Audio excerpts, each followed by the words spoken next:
Welcome everyone to today's luncheon topic. Thank you very much for being with us today. We have as our special guest Dr. Jon Pahl, who will be talking on the topic titled Beyond Sacrifice, Rethinking Religion and Violence in America, or how a Pax Americana might figure in a coming religious peace. Dr. Pahl is a professor of history of Christianity in North America and director of MA programs for the Lutheran Theological Seminary at Philadelphia. Jon earned his Ph.D. at the University of Chicago Divinity School. He has spoken with audiences from Ankara to Anaheim on media outlets from the BBC to ABC, and has published numerous articles, columns, essays, and 6 books, including Shopping Malls and Other Sacred Spaces, Putting God in Place, and most recently Empire of Sacrifice, The Religious Origins of American Violence. Jon lives near Swarthmore and enjoys gardening and playing his sax with his rhythm and blues band, the Groove Daemons. I welcome Jon today. Thank you very much, Emre, and thank you all for coming out today as well. There is a handout that goes along with the presentation. I see them sitting on a chair there. If those could be circulated, it would give you something to follow along as I speak from a prepared manuscript in order to keep myself on task. So bear with me here, but once again, thank you for coming, and I look forward to the dialogue that we can have following Emre's response. In his famous Riverside Church speech of April 1967, Beyond Vietnam, the Reverend Martin Luther King Jr. named America as the greatest purveyor of violence in the world today. How has this changed or not since 1967? And how has religion factored into the problems of episodic and systemic violence in America? Drawing on my book, Empire of Sacrifice, and I do have one copy. I didn't bring a stack of them along. That would be vulgar. But I brought one copy anyway to share, and perhaps we can circulate this. Would you mind?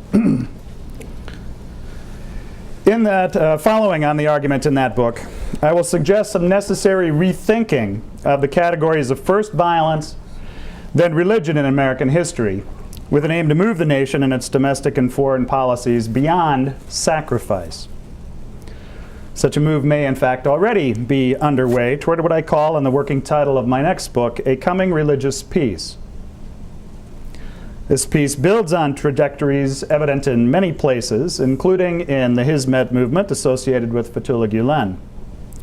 It will necessarily take the form of a Pax Americana, engaging American power on behalf of what David Courtwright has called pragmatic pacifism. So that's my intro. Rethinking violence, then.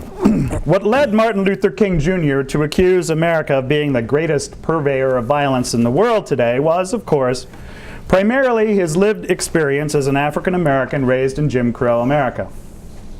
But King also was led to his conclusion about American violence through a fluid method of systemic thinking that stemmed from his training as a systematic theologian. In the same way, to answer how things have changed or not since 1967, we also need to apply systemic rethinking to some key terms, starting with violence. By violence, then, I recommend an empire of sacrifice that people of faith especially need to use a maximalist definition, such as harm to or destruction of life, which includes both intentional acts and systems that produce harm to or destruction of life. This approach to violence can be represented in a metaphor that's not original to me, but it is on your handout, in what I call the violence iceberg. At the tip of the iceberg are the kinds of overt, illegitimate physical force appearing on your nightly news, such as vandalism, rape, or murder. But the least legitimized forms of coercion or institutional control that respond to illegitimate physical aggression, such as police, militaries, legal, and judicial systems, also enact harm to or destruction of life in a response to or in an attempt to contain illegitimate physical aggression. In addition, societies have woven into them, the third layer of the violence iceberg, greater or lesser forms of inequities or injustices that also produce harm to or destruction of life. How societies organize education, healthcare, housing, and food distribution, for just a few examples, have the capacity to do more or less harm. Such systems can kill people as surely as a gunshot, only more slowly and with greater suffering. Finally, at the base of the violence iceberg, words can kill. Almost any act of violence must finally be filtered through some sort of rationalization in language, even if this is an instantaneous decision by an individual who says to him or herself, "I'm going to kill that person." And of course, the ways language produces violence go far beyond any simple internal dialogue. Entire cultural systems show patterns through which words create enemies, demonize or dehumanize opponents, justify building weapons and making war. In short, words produce all kinds of harm to or destruction of life. I call this root of violence in language at the base of the violence iceberg cultural violence. And it is here that religions operate. It is here that they can fuel systems of domination and revenge. It is at this bottom level of the iceberg that religions operate as systems of sacrifice, as René Girard has contended, creating unanimity over and against a scapegoat or scapegoats. In America, I argue an empire of sacrifice, the roots of violence often lie here, in what I call innocent domination. It is because American violence is grounded in religion like this that most Americans wonder why they hate us. Innocent domination. But to see how this is so, we need to rethink not only the category of violence, but the even slipperier category of religion. So part 2, rethinking religion. What I mean by a religion then, hold on here, can be clarified through what I call a linguistic cultural approach in 3 steps. First, I contend that religions are relational networks of discourse patterns, embodied practice, and social structures through which people construct, consolidate, regulate, and defend cultural power around projections of transcendent authority. All right, that's a lot in one sentence. Let me unpack it a little bit. The basic point is that people ascribe to religions a power that is beyond the ordinary. People project the effective authority they find in a tradition, which has historical origins, onto some transcendent form.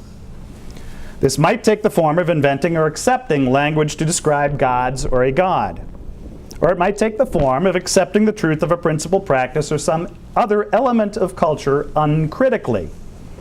But in historical examination, the power of religions is obviously constituted of the basic elements of cultures: words, practices, communities, and institutions.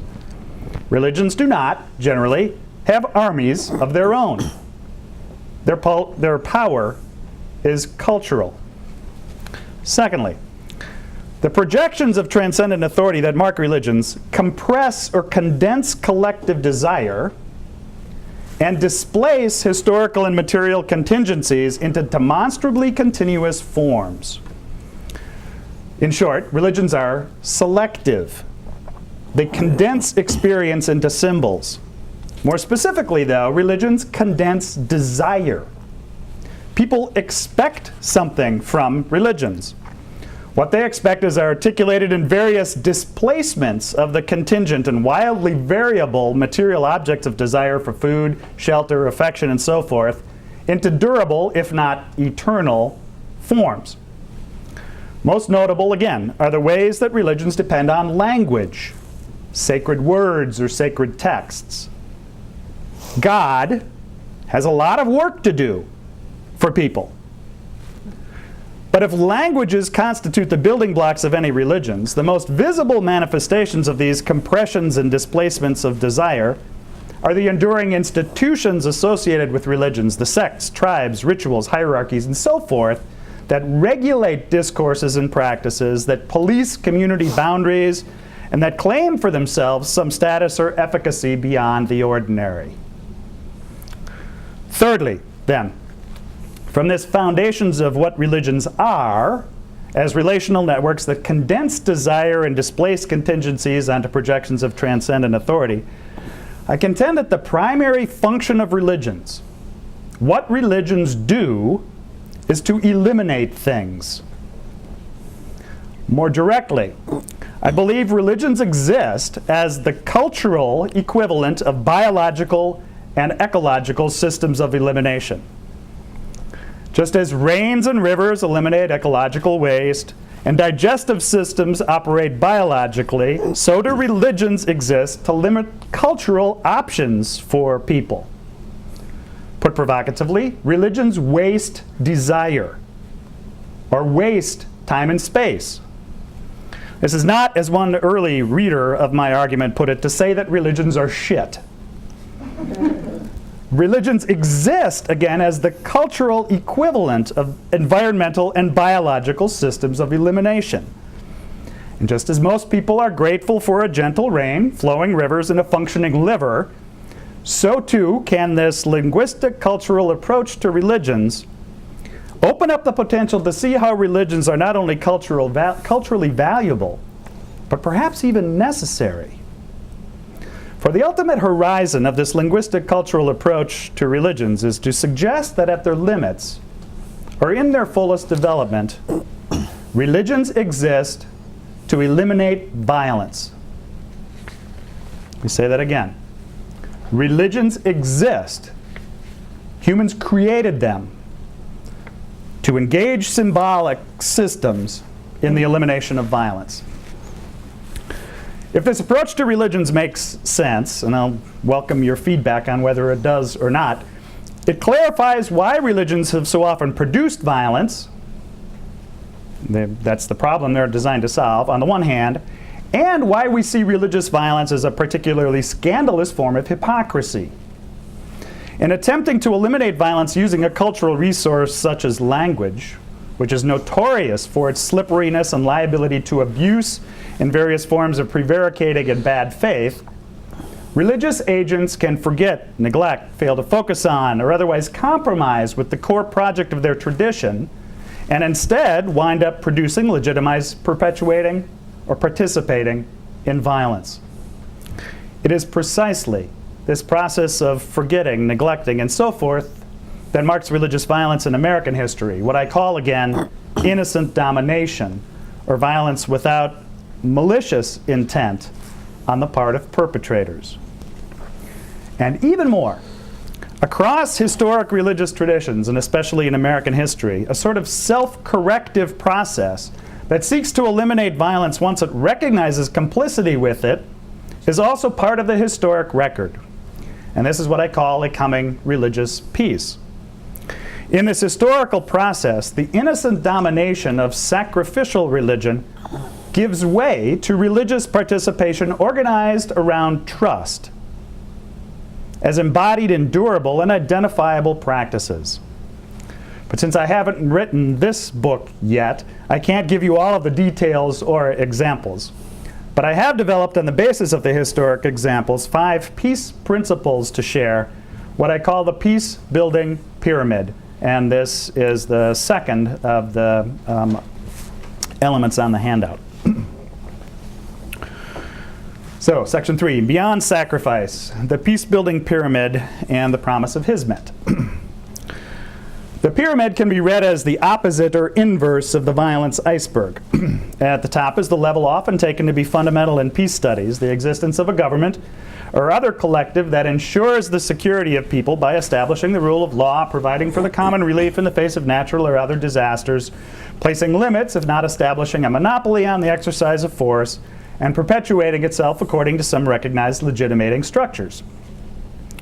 I can't or won't say any more about this level today, other than that I think it is merely basic peace, the most superficial, yet no less necessary form of peace in any society.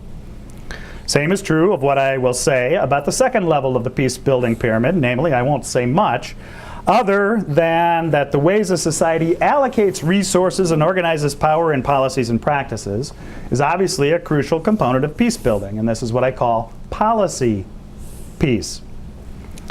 This level of the pyramid, like the one above it, is again often taken to be the chief meaning of peace. If everyone just had enough, we would all get along.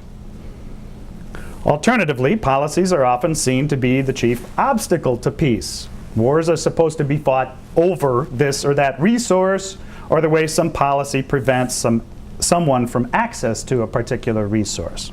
Yet, I contend that this layer of peace building is less foundational than some matters that are both slipperier to assess and yet closer to the lived experience of people in our everyday interactions.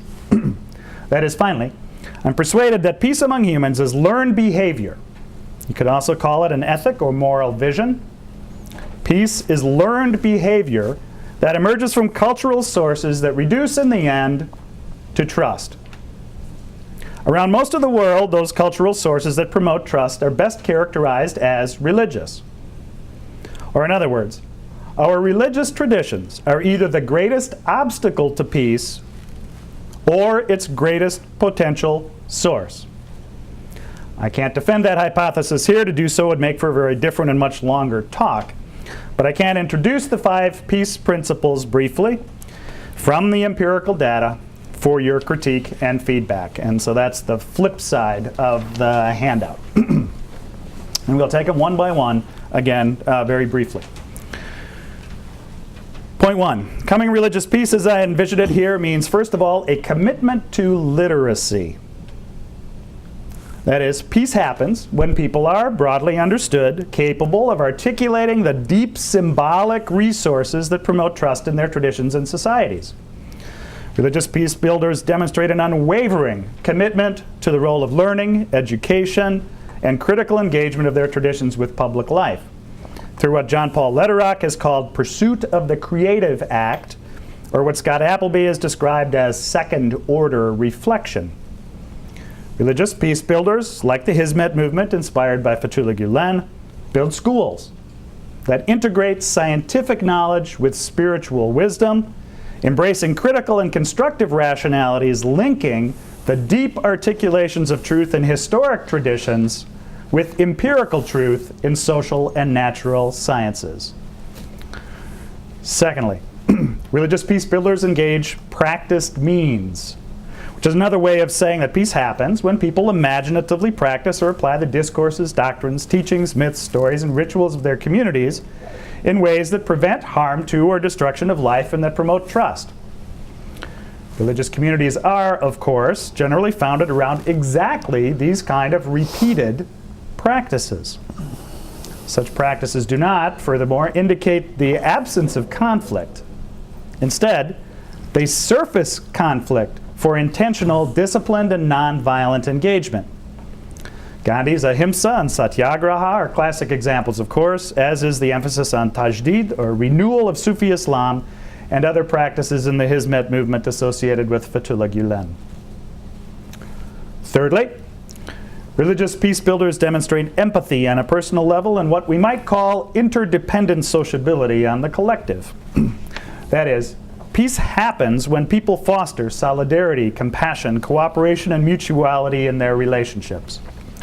Lederach implies this principle when he traces peace to a, quote, web of relationships that includes our enemies, as manifest in the ability to sustain a paradoxical curiosity that embraces complexity without reliance on dualistic polarity, end quote.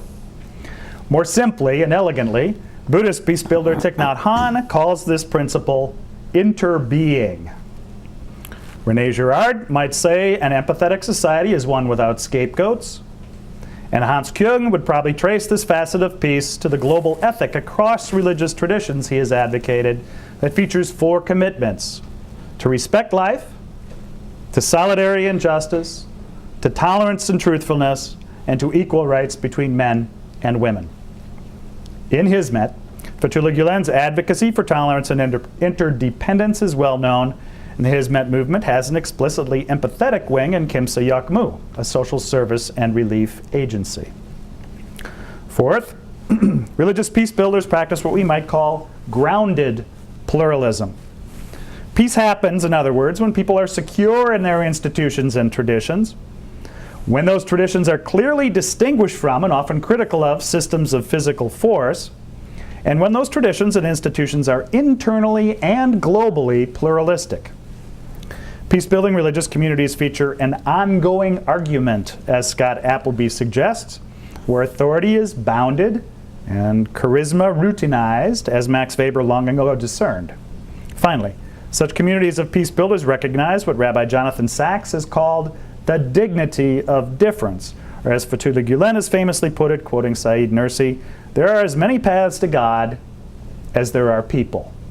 End quote. Finally, and this is crucial, religious peace builders organize leaders at all levels. Peace happens, in short, when local through national to international movements of people committed to nonviolence practice power as action in concert, in movements led by representatives who embody their desires, articulate their hopes, and organize their consent through trust. Peace depends, in short, upon the exercise of non-arbitrary power, as the ethicist Jeffrey Stout suggests, or upon the authority that's constructed through the difficult yet necessary labor of face-to-face, or at least the virtuality of face-to-face relationship that characterizes movements like Hizmet.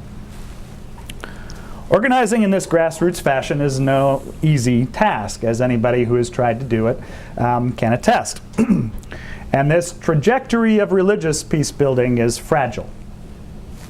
But the history of U.S. social change in the late 19th and early 20th century suggests an alternative plot line to the innocent domination of the empire of sacrifice that I'm beginning to develop.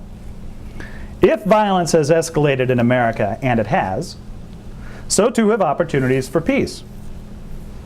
These opportunities can be traced to the women's suffrage movement in the late 19th century, the progressive movement, and especially its advocacy on behalf of children, youth, and the environment in the early 20th, the civil rights movement of Dr. King and others, and now an increasingly visible religious engagement with peaceful social change around the globe.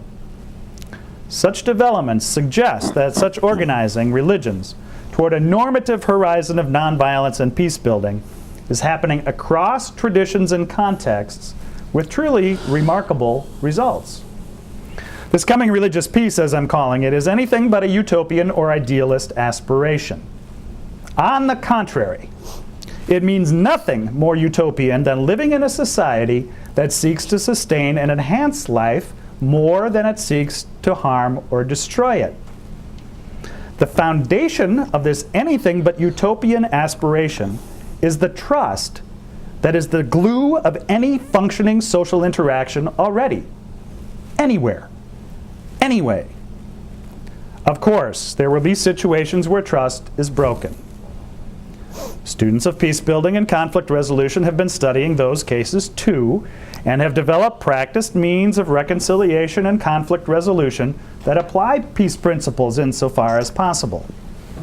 And of course, there are situations where trust is deteriorated to such a point that nothing but force can be imagined or applied to defend those oppressed or to protect peace.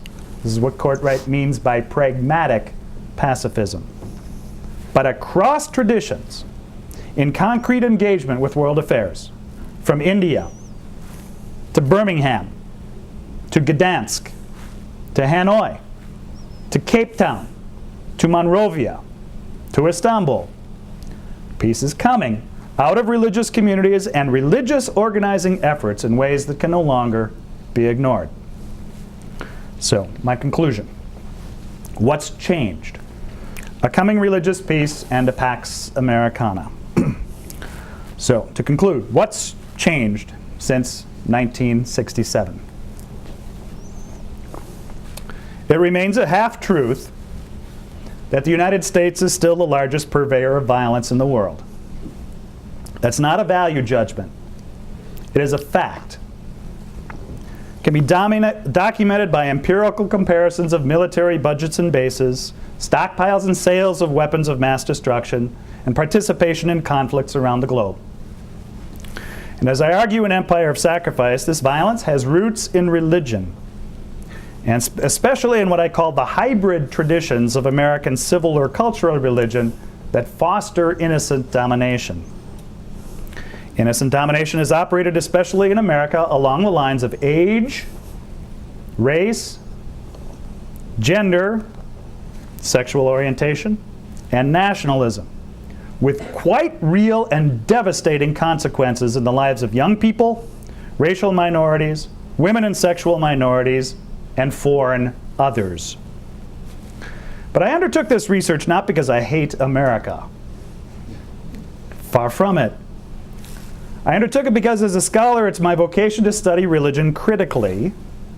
And I undertook it because as a citizen, I was bothered by the blissful logic that ascribed innocence to America despite the long history of violence in the founding and expansion of the United States. In short, I have no illusions about the innocence of religious agents in history. Religious folk can be as awful as members of any other human collective. In fact, because believers are often given a pass by people as naive at worst, or holy at best, religious individuals can appear more heinous, more ruthless, more evil than others when they enact violence. Religions heighten the scandal of hypocrisy when believers behave badly.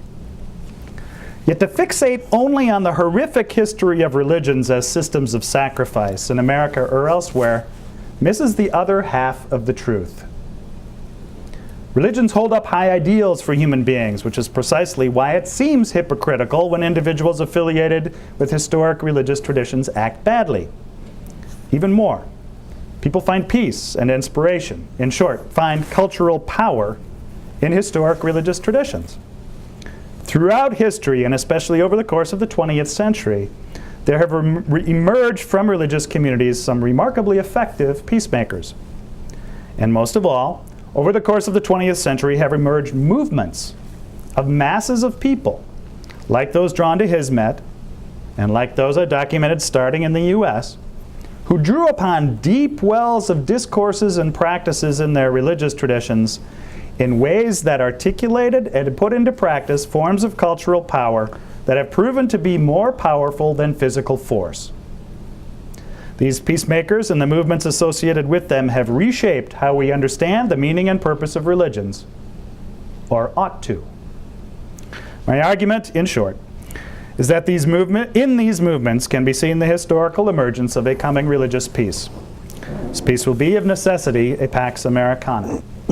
Given global dynamics, no religious peace is possible without American involvement.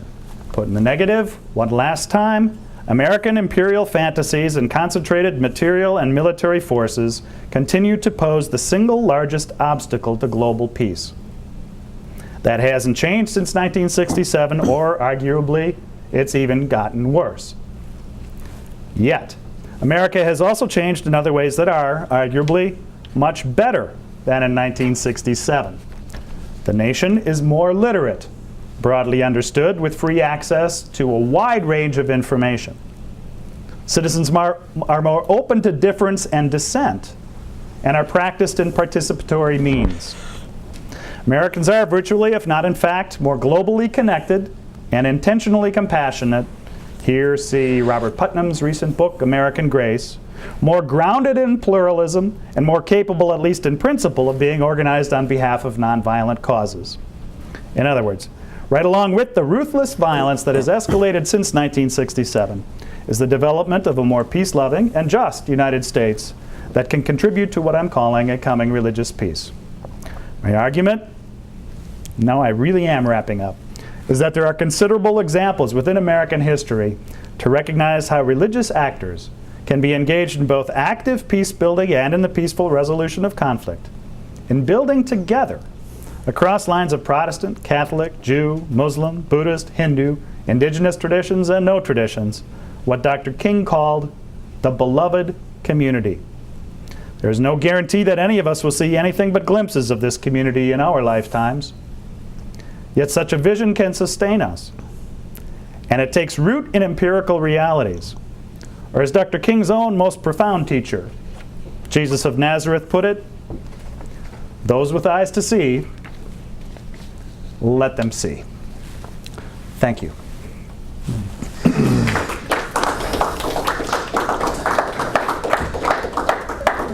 Thank you, John. Just by way of one or two questions before I open up to the floor. Can and is it possible that the United States not be the greatest purveyor of violence in the world today or tomorrow? Not in the short term, no. That's because of the concentration of resources and the way our budget is operating right now. The challenge to reducing U.S. Imperial activity is really, really deep. One of the things I've been most intrigued by lately is the role of military chaplains.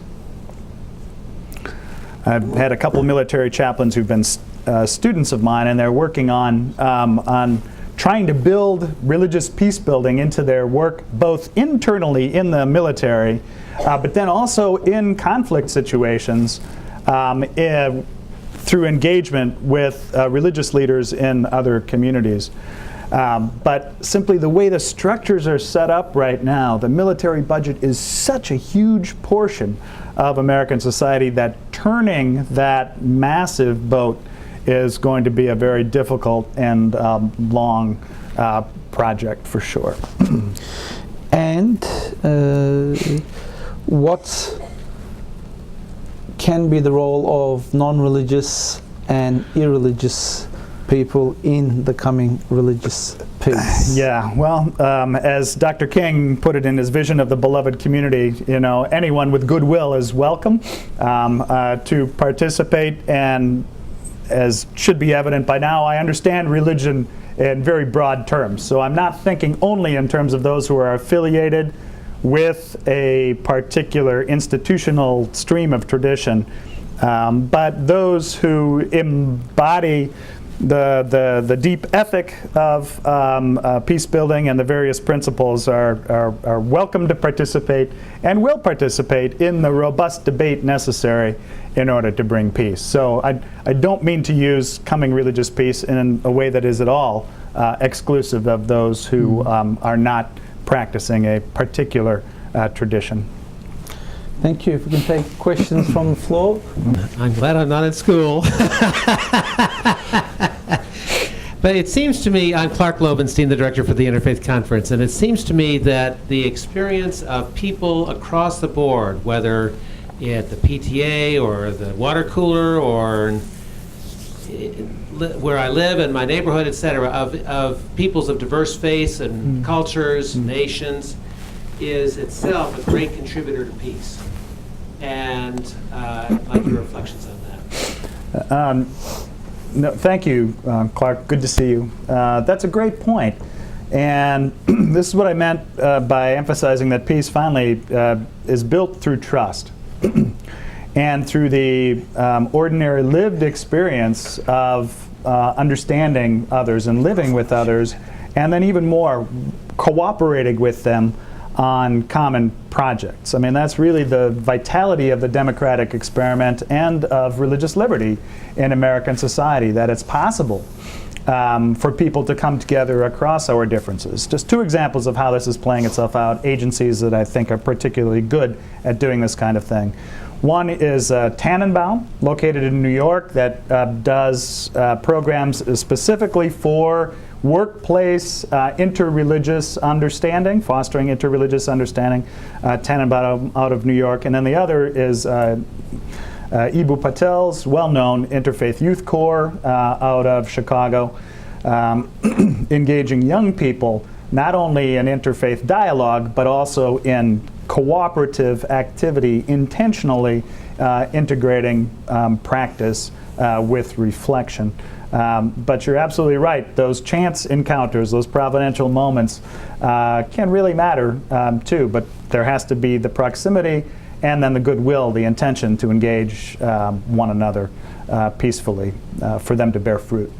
They need to be organized, in short. Middle days. Institute. And I found your claim about the need for organization, even in religious in an expansive sense, to be crucial to future peace, very, very interesting. And you noted a lot of different movements around the world that you felt encompassed these principles and that were organized. But in the United States, these two examples that you cite are very small in the broad sense. And so my question is, the main organized religious force in the United States would be evangelical Protestantism, which has substantial organization and has schools and has all of these institutions that you find analogs with in other countries. And so I guess this is a direct question: is what would it take for evangelical Protestant Christianity to convert itself into an international model more along the Gulen line or some other line that would be an authentic peacemaking in pursuit of Pax Americana? No, that's a great question. Thank you. Thank you very much. First of all, my emphasis on organization, the book I recommend here is by my colleague and friend Jeffrey Stout. Blessed Are the Organized is the title of the book. It's a great title. And he studies community organizing in various contexts around the United States, especially in post-Katrina New Orleans, in Phoenix, Arizona, and in Los Angeles, but with an eye on broader developments around the U.S. as well. So Jeff's book is really quite good at how religions can foster non-arbitrary power. Actually, the evangelicals aren't the biggest concentration in America, or the most organized. That would be the Roman Catholic Church. And if you study the Roman Catholic Church and the bishop's social teachings, I mean, they're right in line with where I'm going. Of course, there have been some problems in the Roman Catholic Church in recent years, but nevertheless, there is a very active peace-building movement, Pax Christi, within Roman Catholic circles, and the potential, at least, is there for the churches to be organized on behalf of peace beyond the current pro-life, narrow understanding of pro-life. You know, Joseph Cardinal Bernardin in the past was great at developing his seamless garment ethic, which focused on the environment, on social peace in all of its levels, and on peace within communities as well, post-Vatican II. As for the evangelicals themselves, study the Sojourners community, Jim Wallace and company, who are seeking to move evangelicalism exactly in the direction that you recommended or encouraged. And this is also true of all kinds of individual little enclaves of groups within evangelicalism where there is a lively and robust argument underway about exactly these questions, which is one of my reasons for hope. The engagement of evangelicals again in America post-1982, roughly, it was the ERA movement that really led to their re-engagement again, is a welcome change for anybody who cares about religious contributions to justice. If you understand American history, the evangelicals were behind the abolitionist movement, and many of them were behind the first wave of American feminism as well. So nothing's going to happen without them. And finally, I'm hopeful for the kind of argument I see roiling within the evangelical community today that peace will prevail. Jefferson said this about truth. Truth will prevail if left to itself. I think the same could be said about peacemaking. Once you get into the documents that evangelicals take so seriously, Scripture, it's all over. Peace, justice, reconciliation, forgiveness, compassion. It's there. It's just a matter of, again, making it articulate, making people literate in the faith they claim to practice. Right at the back there. I'll just come to the front next. I'm thinking about learning and starting in town. I work for the Catholic Religious Organization. I'm from Pennsylvania. We're from Philadelphia. Yay! Philly! So my question is, you mentioned that you view the religions are man-made, and so I'm going to wonder whether you think evil is man-made. I think even institutions that have a very pacifist theological basis also have a notion of just war to fight what they perceive as the evil outside of themselves. Right. So my question is, do you believe in the just war theory that there's a whole list of of criteria, Sure. proportionality, et cetera, when, and this is in my mind right now. I went to a reception at the university, at the embassy of Hungary, where they were passing off the EU the presidency over to the Polish presidency, and Free, who was ambassador, mentioned that the Libyan invasion was perfectly justified because of the oncoming imminent slaughter of all these Benghazians, overstated or not, that was a response to evil, a perceived evil that could not be fought any other way than with equal force. And there's a doctrine in law also that says Sure. you're allowed to use proportionate equal force in self-defense. Yeah. So I guess if you start at that root, is evil man-made? Is evil just a perception, or is it real, something outside themselves? Yeah. And is the response of force legitimate? Yeah. Thank you. That's a big question, of course, takes me into contact with a whole long history of debate. Is evil a human construction? Sure. Theologically, I'm an Augustinian as a Lutheran, and that tradition basically holds that evil is nothing, is the absence of good, right? But there are lots of ways that manifests itself in historical practices and behaviors that are, self-destructive or that produce harm to or destruction of life. So while it's humanly constructed, it's also a pretty durable thread in history. Or as Reinhold Niebuhr once said about the doctrine of original sin in Christianity, is that original sin is the one empirically verifiable doctrine in Christianity. In other words, you look around and you just sooner or later you're going to fall into it, right? At some level. So yes, evil is real, while at the same time it's always the illusion of good and the absence of good, and tends to be banal in its operations. Here I'm really persuaded by a lot of what Hannah Arendt has done about totalitarianism and evil, is that it's the surface rather than the depth of life. The second question, is force justified? Yes.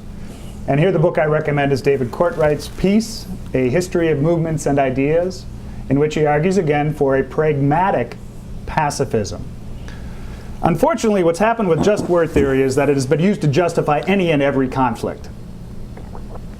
Right? It's been badly abused, misused, but in its essential principles, the just war theory and holding to violence as a last resort is right, as I see it. But we need to find some ways to flip the script from the use of just war theory to justify violence, instead to make violence rare, and to make legitimated force rare only when it is, in the case, as a last resort, defense of the innocent and all of the other criteria that go along with it. So understand me clearly. As a Lutheran, I am not a pacifist. And the argument I'm building here does not rule out the existence of militaries or use of force as a last resort when necessary. But I want to flip the script to make nonviolence normative, which in fact I believe it already is in human interaction, and then weave that into policy and practice insofar as possible, including within the military. The question here. There we go. Thank you. My name is Danny. I'm Hi, Dan. with the International, or ICRD here in Washington, D.C. What's the ICOD? Forgive me. ICRD? ICRD. International Center for Religion and Diplomacy. Cool. Thank you. And I have a two-part question. The first part is sort of methodological as a scholar. It seems like when you're talking about the role of religion on policy, whether it be domestic or foreign, you're talking about it within the language of ethics and virtue and morality, how it informs policy making. But it seems to me you're taking a leap when it goes from the realm of religion to culture to policymakers. So as a scholar, I would imagine it would be very difficult to look at a particular policy and say, that's a Christian policy, that's an Islamic policy, that's a Buddhist policy. So how do you know how religious ideas and behavior are directly related to particular policies when it is expressed in non-religious language in the actual policy-making process? Yeah. And the second question is, this paradigm that you're articulating of virtue and empathy, peacemaking being sort of the normative foundation for thinking about what religion ought to be. Seems like it's going to push many existing, or at least some existing, religious interpretations outside of the realm of what religion ought to be. So if you are embracing a particular religious practice that goes counter to the virtues that you're articulating, would you consider them to be basically out of date or inappropriate for modern times? Yeah. Okay, two really complex and good questions as well. In response to the first one, how do you know a religious policy when you see it? Is that what I heard you saying? Here, I really am a pragmatist. And Jeff Stout's book, Democracy and Tradition, is one that I would recommend at sort of how we can weave through this without falling into the parochialism on the one hand of, it must be my religious tradition, or just ruling out religion from participation in policy making altogether. Democracy and Tradition. It's a wonderful book on that exact problem. And here I'm going to paraphrase Stout by actually invoking again a more ancient principle, namely, you know them by their fruits. As you recognize a policy's effectiveness and consonance with the deep ethic of religious traditions by its impact, its effect, right? Whether it promotes more just, tolerant, loving, peaceful societies, or whether it stokes harm to destruction of life. Now, that doesn't mean that a good policy isn't going to promote dissent, conflict, argument, but it's all finally about the means that then get engaged that makes all the difference in the world.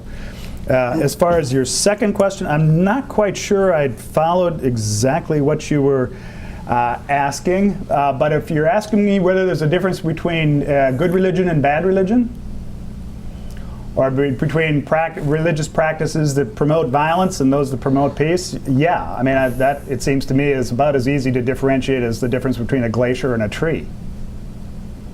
And it's one of the scandals of the field that I'm in, the field of religious studies, that scholars have hesitated, by and large, to make that normative distinction.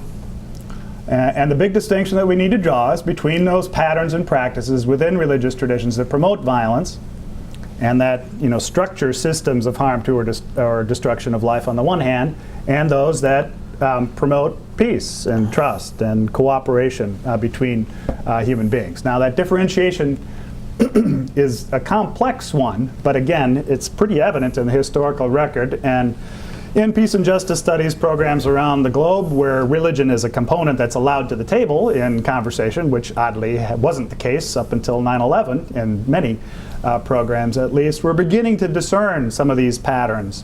I try to tease some of them out in my book on Empire of Sacrifice, things like dualism. Once you have that us-them dichotomy into place, it can pretty easily justify the kind of enemy creation that promotes violence. And there are others. Ecstatic asceticism is a term Appleby uses that I find illuminating. That is this ideology of glory through suffering, right? And Girard's work on sacrifice is problematic on a number of different levels. But in pointing to this demand to sacrifice, there's often a violence associated with that as well. But am I willing to shed some religious practices? And yeah, I think that's kind of where we are. Some of the texts in the Tanakh and in my own, the writings about Jesus, and I mean, ought not to be uttered in worship anymore. Yeah, I'm willing to go there. One last question before we wrap up. With the School of Conflict Analysis and Resolution, George Mason, also Philly girl. Yay. And also Mediators Beyond Borders. Wow. In reference to the question that Cynthia asked, or you were answering about Libya, for example, or times when it appears that we have to, go in and use use violence.